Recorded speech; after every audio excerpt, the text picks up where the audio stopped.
Ez dakiz egatik jostatu duten hain gaizki, pantaila hauek errexagoa dire. Aurrekoa baino. Pantaila hau, behintzat.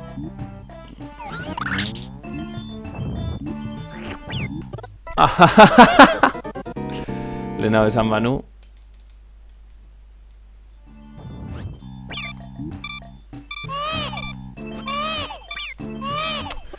Ene bada, bai oso errexak dire pantaila hauek.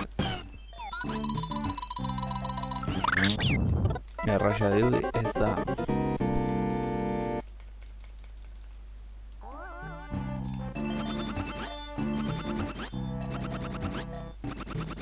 Vale. Zerua mugitzen ez denez, gaizki kalkulatzen ari nintzen. Horri ere oso gaizki kalkulatu egon da. Benintziaten daltonismo froga laneko zeran. Eta izan zen oso... ezin dut? Izan zen oso kuriosoa. Lehenengo intziagoiko arropak endu, eta jartzeizkizute elektrokardiograma, hori, elektrogauzak.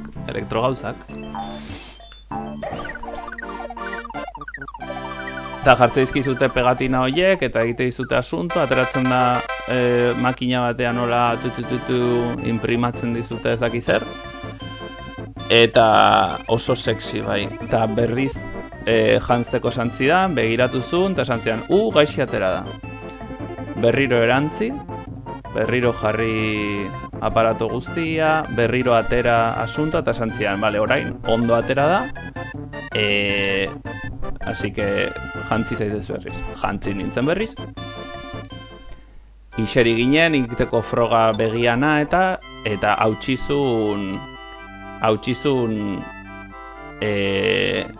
egindako froga pentsatuta aurrekoa gaizki zegoen hautsizuela. Orduan berriro biluztu berri zanun, berriro froga egin. Beste begirada bat, bai. Begirada gehiagin nahi zitun. Eta hirugarren aldian azkenean ja ondo atera omentzen.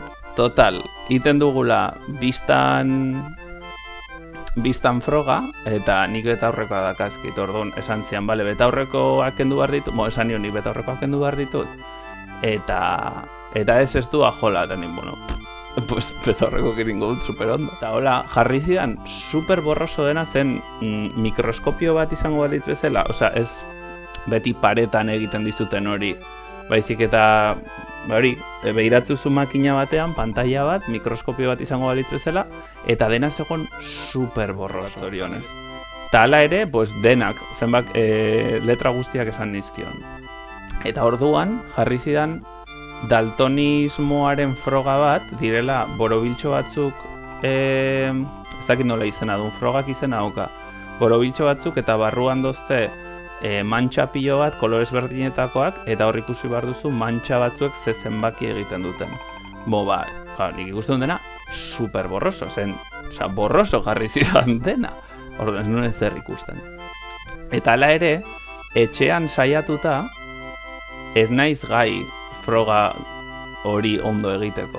Adibidez, nik ikusten dut hemen 12, hemen 52 edolako zerbait, hemen 2 bat igual, bino hemendik moztuta ikusten dut, 7 lau, 74, eta hau izango da 5 edo 6 edolako zerbait. Kostatzen zait kristona, ez dut ia ezer ikusten hemen. Bino beste froga ezberdinak egiten baditut, egin dizkidate beste froga ezberdinak, eta ematen dit, gero badago beste gauza bat, orain, betaurrekotan, orain duela urte batzuk, betaurrekoei jartzen dizkigute filtroak.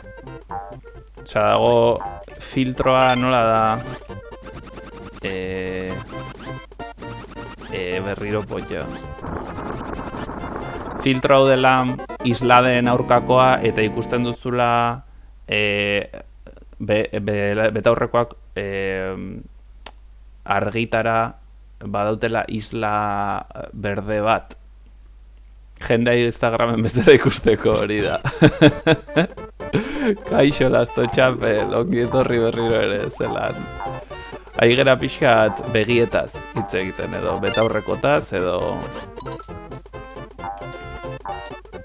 gauza askotaz. Zertan nahi nintzen, bai, dakazkitela filtroak. Isleen aurka, argi izpien aurka, bat dago filtro bat berdea. Eta gero dago orain atera den beste filtro bat, orain, dola 5 urte edo, blue edo lakoa izenekoa, dela urdina. Blue urdina, jajaja. Eta filtro urdin bat daukazu baita ere, eta horrek benetan egiten duna da, argiaren espektro edo ñabardura urdinak kendu eta ñabardura berdeak kendu. Orduan, benetan, betaurreko hilekin, nik ditudanekin, kolore gutxiago ikusten dira. Erraxago egiten du daltonismo froga bat, betaurreko gabe. Bino, klaro, pertsona askok betaurreko gabe gaizki ikusten dute. Eta betaurrekoa jartzen badituzte, ñabardura urdinak eta ñabardura berdeak, baldin eta isla hoien gelditzeko lenteak badituzte, ez dituzte ikusten. Betaurrekoak ez duelako hori ikusten uzten, blokeatzen ditulako. Mundua da. Ongi etorri zuren oftalmologia kanalera. Ez gara Mikel Marquezen zure begietaz ari, oraindik.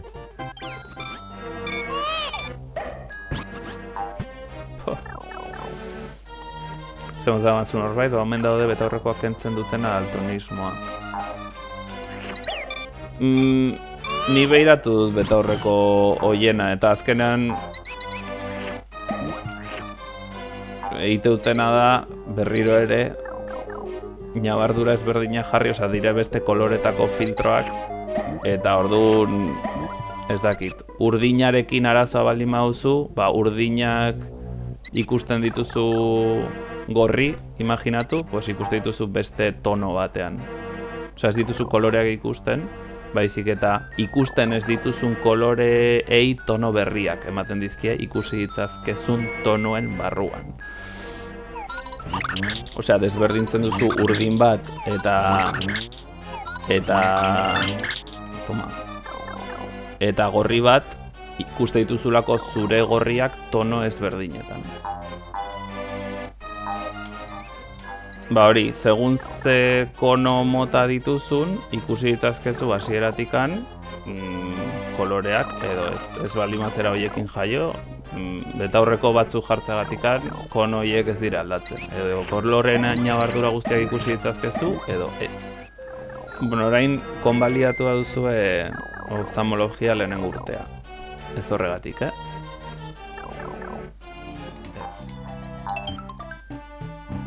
Ez dakiz zergatik bino, bizirik utzi nahi dut. Igual zerbait emango diatelakoan, ez. Saiatu gera.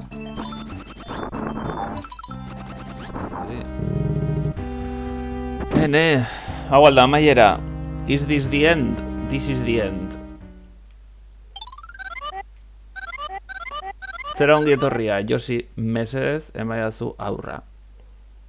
Bino zu zera bere aita, o ama, o dena delakoa. Mesedez, erregistroa erakutsi.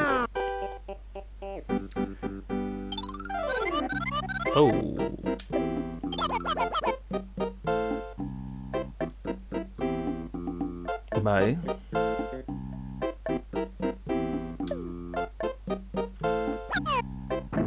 Soinu gehiagi. Ei, violentzia.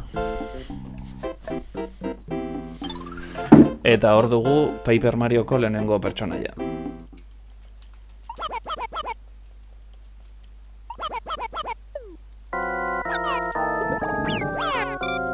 Bueno, ez dirudi oso luzea denik ez dara, Oroitu nau pixkat final boss hau izatea,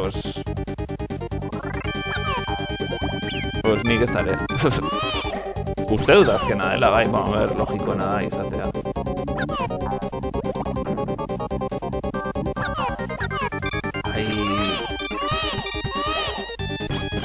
Bai, nintzen oroitzen, badago bueno, Sonic ezautzen baduzute, bai, bino, urbildu da gehiagi, eta Sonic ezautzen baduzute, badago joko bat, izan hau da Shadow the Hedgehog, Shadow kirikinoa. Eta joko hori, bueno, eman zizkioten nota super bajoak, super txarrak. Neri gustatzen zait, egia esan. Bino, bueno, asuntoa ez da hori, azken bossa, ez hau zuzu, bale. Azken bossa da, zeruan da dena apokaliptikoa, ikustuzu egan ari zera, eta ikustuzu, bueno, ez dakit dena, herri bat dena suntxitua, eta holako hiri bat dena suntxitua, eta zu gainean egan, total.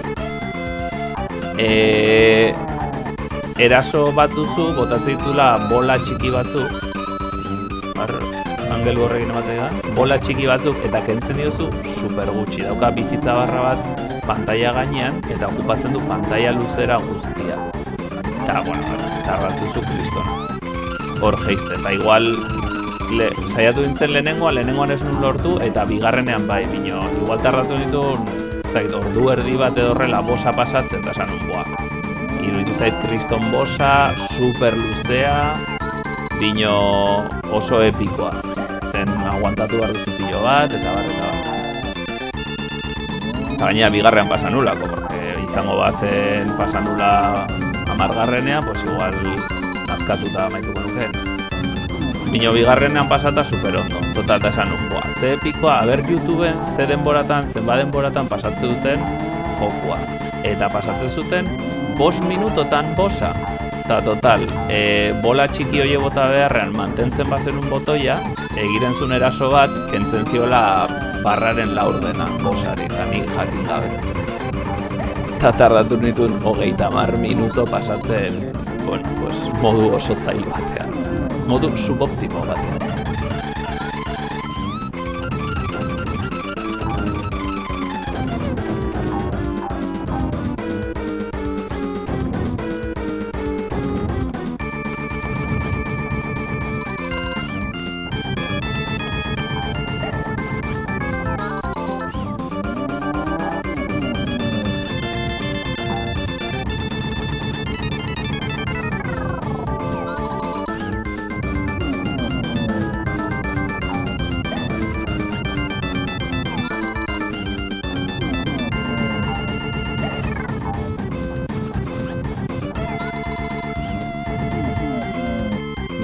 Bai, hori da maiera.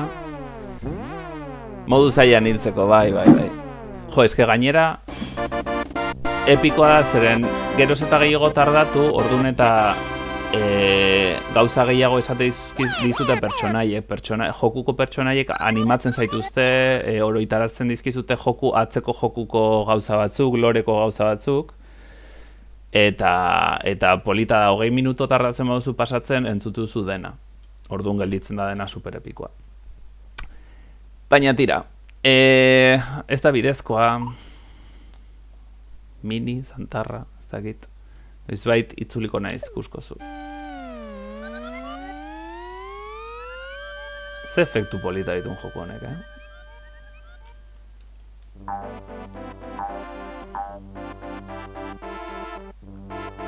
Zikoina!